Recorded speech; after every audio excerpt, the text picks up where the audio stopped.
Iyi ni imboneshakure ya Hejuru TV dusubiye kubaha ikaze muri uyu mwanya w'amakuru agezweho ku murango kuri uyu wa gatandatu ku itariki ya 14 kwezi kw'icenda 2024. Turabahaye ikaze aho mudukurikiye hose muherereye, abadukurikiye bari mu bice bitandukanye imbere mu gihugu c'u Burundi turabaramutsa kandi turabahaye ikaze bari mu bice bitandukanye ku mugabane wa Afrika turabahaye ikaze kandi turabakengurukiye cane, n'abari ku migabane ya kure mwese mutwumviriza bari ya Oceania, Aziya ndetse na Amerika, mwese namucikwe n'aya makuru. Mwabimenyereye ko tubatohoreza amakuru iyo vyatangajwe, menyesha amakuru no ku mbuga ngurukana bumenyi, amakuru kandi tubatohoreza biciye mu masoko yacu dufise irya nino mu nzego no mu bice bitandukanye bigize igihugu c'u Burundi. Nitwibagiye vyinshi bitandukanye biba bivugwa mu mutekano hagati y'akazina muntu, politike, ubutungane, ibitangazwa n'abategetsi, ingingo n'amatangazo bigenewe abenegihugu hamwe n'ibindi vyinshi bigiye bitandukanye. Perezida Ndayishimiye avuga ko bamwagirije kurya ibiturire arababara. Ni banki y'isi na FMI vyagiriza abategetsi b'u Burundi ko aribo barya ibiturire. Vyatangajwe n'umukuru w'igihugu c'u Burundi Varisito Ndayishimiye, ariko wibwewe akemeza ko vyamuteye agahinda. Perezida Ndayishimiye yemeza ko hari akagwi k'abansi b'igihugu bishize hamwe mu guhomvya igihugu babifashijwemwo na OBR, ikigo kijejwe kwegeranya amakori n'amatagisi. Yabivugiye mu nama yagiranye n'inzego nkuru zitandukanye zirimwo abategetsi bo mu gisirikare, umutekano, abajejwe intwaro n'ubutungane yabereye mu ntara ya Muramvya. Muri iyo nama Perezida Ndayishimiye akaba yarashimikiye cane ku bikorwa vy'ikigo kijejwe kwegeranya amakori n'amatagisi OBR, yavuze ko kidakora ico kijejwe kandi hari wo mutima igihugu cizeyemwo amafaranga yo kucubaka. Perezida Evariste Ndayishimiye akavuga ko hari akagwi k'abantu bishize hamwe kugira ngo barwanye ko hari amafaranga yinjira muri leta hazokora ibikorwa biraba abanyagihugu. Umukuru w'igihugu c'u Burundi Evariste Ndayishimiye akamenyesha ko ababajwe nuko yagirizwa n'amakungu ko abategetsi b'u Burundi aribo ntandaro yo kurya ibiturire.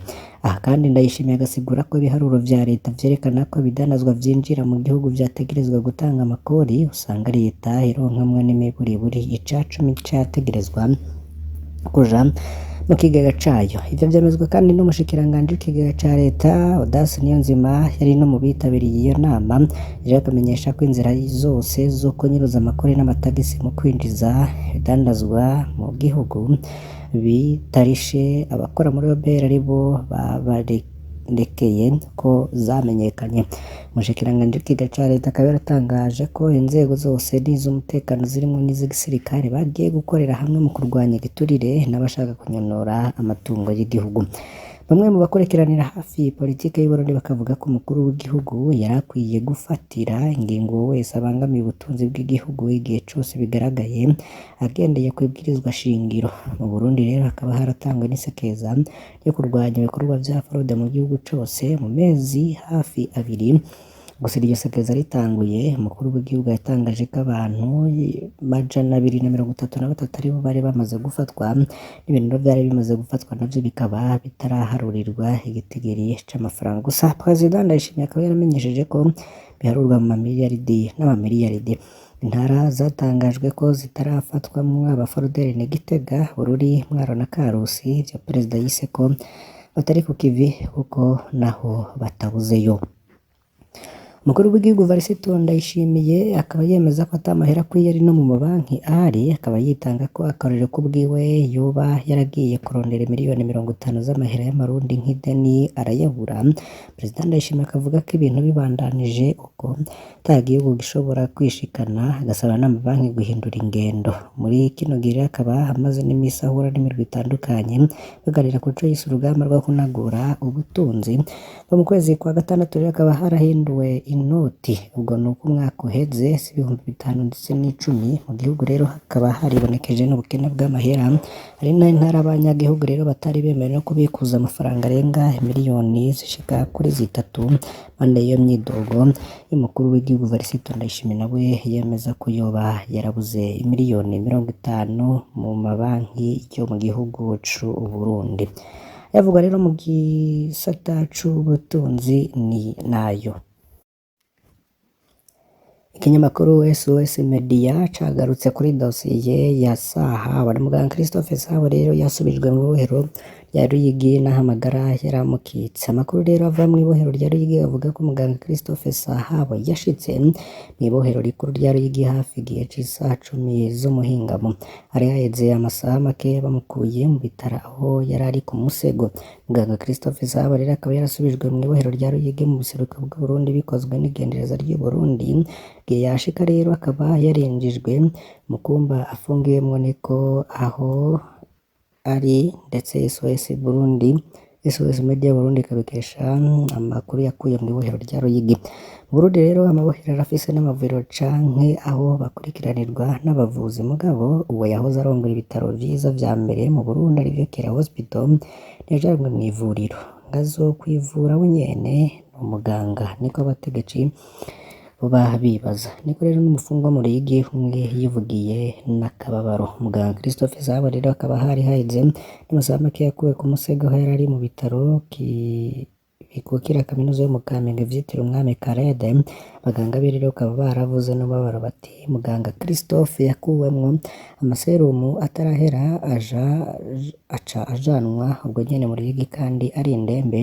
Kuri uyu wa kane ku muhingamo yari yajanwe kwa muganga, nyuma yaho vyankiye ari imbere ya sentare yarengutse kubura, ndetse vyahavuye vyanka kubera amagara yaciye amukika. Abashingwamanza ba Sahabu rero n'abaharanira agateka kazina muntu mu Burundi n'abanyamahanga ntibahengeshanya kwiyamiriza ico bise ikoreshwa ry'ubutungane muri dosiye yerekeye Christophe Sahabu. Mu gitondo co kuri uyu munsi niho Pacifique Ninahazwe nawe yakurikiranira hafi iyo dosiye, nawe yagize ico ashikiriza. Perezida Nkurunziza rero ngaragaye masanamu Pacifique Ninahazwe yoba yarasangije abamukurikira ko kw'itariki ya 3 kwezi kwa 3 2015 ariho Nkurunziza yugurura ibitaro Kira Hospital. Ku ifoto rero ikaba harabonetse Mwenezime Nduwimana yari arongoye ishirahamwe Sokabu, rimwe mu mashirahamwe ya leta yari yashize umutahe muri Kira Hospital. Perezida Nkurunziza Sabine Ntakarutimana ico gihe ari umushikiranganji w'amagara y'abantu. Muganga Christophe Sahabu akaba yaratanguje ivyo bitaro. Wari umunsi w'umunezero, bari ngaho bose bari bashimye muganga Christophe Sahabu yafatwa nk'akarero mu gutanguza ibitaro vyo ku rwego mpuzamakungu. Christophe Sahabu yari yize mu Busuwisi ibijanye no kuvura amaso maze agaruka mu Burundi mu gihe abahinga nkawe benshi bashima kwigumira hanze bagahembwa neza. Yongera arondera n'abagenzi b'Abasuwisi bazana n'umutahe, yongera avyumvisha mu mashirahamwe ya leta maze kubaka ibitaro biciye miliyaridi 28 z'amarundi yo muri 2015. Muganga Christophe Sahabu akaba amaze imyaka 2 n'igice mu bunyororo. Ubutegetsi bukaba bufise n'intumbero yo kumenyaga ibitaro Kira Hospital nta mabi atabonye muri iryo fungwa. Muri ino ndwi rero ibara ryaraguye ko twabibabwiye ku wa kabiri uheze. Christophe Sahabu yaritavye sentare nkuru ya Muha, yazinduye mu gitondo ca kare yamanukanwa n'iperereza avuye mu Ruyigi. Agize imbere y'abacamanza vyaranze ko aburana, yafashwe adahwahagira ibizunguzungu hanyuma yikubita hasi.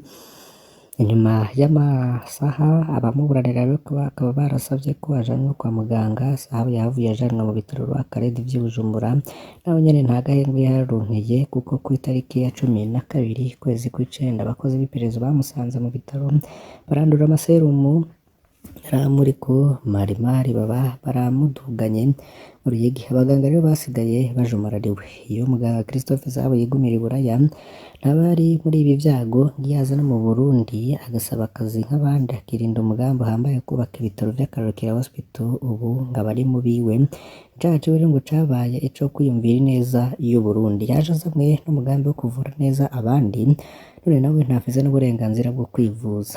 Ngibi nakamaramaza, ngibi ese ngo bwoba ari bwo buryo abarundi bafise kuri viziyo ya 2040 gushika muri 2060. Ngo mbega burya ngo abarundi baba bakeneye ko abari mu mahanga bazana imitahe. Ngo Perezida Nkurunziza yavuga ko Christophe Sahabu ariwe karorero ngo abandi bose bofatirako, ariko ivyo bikaba vyarabaye imfabusa, dore ko ngo nivyo yeretse abategetsi b'u Burundi ko ashoboye batariko bamwemerera kubikora. Mu kinyamakuru Burunga bavuga ko aba barundi baba hanze bagiye kubaka ihoteli y'akarorero nk'uko rero vyamenyeshejwe na Samuel Ndayiragije arongoye diaspora ndundi ngo abarundi baba mu mahanga bagiye kwitandukanya n'ababayeho mu myaka yahera mu guterera mu bikorwa vy'iterambere. Ni muri iyo ntumbero bagiye kubaka ihoteli i Bujumbura ku rwego mpuzamakungu izotwara amafaranga ari hagati y'imiliyaridi 50 na 60 z'amarundi, izoba irimwo n'ivyumba 300, sale zine z'amanama mpuzamakungu harimwo imwe idashobora kuzokwakira abantu 5,000. Nk'uko rero vyashikirijwe n'umuhinga mu vyo kubaka ari nawe azoyubakisha, izokubakwa kuri hegitari 6 ibakuye mu kiringo c'imyaka iri hagati y'ibiri n'itatu. Amahera rero akamenyesha ko yose azova mu ntererano z'abarundi baba hanze, aho ayo bamaze gutoza mu bihugu bibiri gusa angana n'imiliyoni 300. Amahera rero azovamwo nayo akazokoreshwa mu migambi y'iterambere yo gufasha abatishoboye hamwe n'ibindi. Akarusho kuri bene guterera ico gikorwa nuko iyo bagiye kwinezeza canke gukorera muri iyo nyubakwa ibiciro kuri bo bizogabanurwa. Ndayiragije akamenyesha ko atawuzohabwa inyungu ku ntererano yatanze. Mu bindi bigiye bitandukanye tubabwire ko Papa Francis arongoye idini rya Gatolika kw'isi yaraye atangaje ko Harris Kamara na Donald Trump bari kwica ubuzima bwa kiremwamuntu. Donald Trump rero ngo ntiyerekwa na gato abimukira baza muri Amerika. Harris Kamara nawe akaba ashigikiye umugambi wo gukuramwo inda, niko yatangajwe na Papa Francis arongoye Eklezia Gatolika kw'isi yose. Tubakengurukire cane ko twabanye muri aya makuru, mbasabe kugira ngo ntimuze gucikwa n'ibindi bitandukanye tuza kubagezako. Iyi ni Mboneshakure Hejuru TV, umwanya n'umwanya turasubira kubagezako amakuru. Imana ibahezagire ntimuze gucikwa.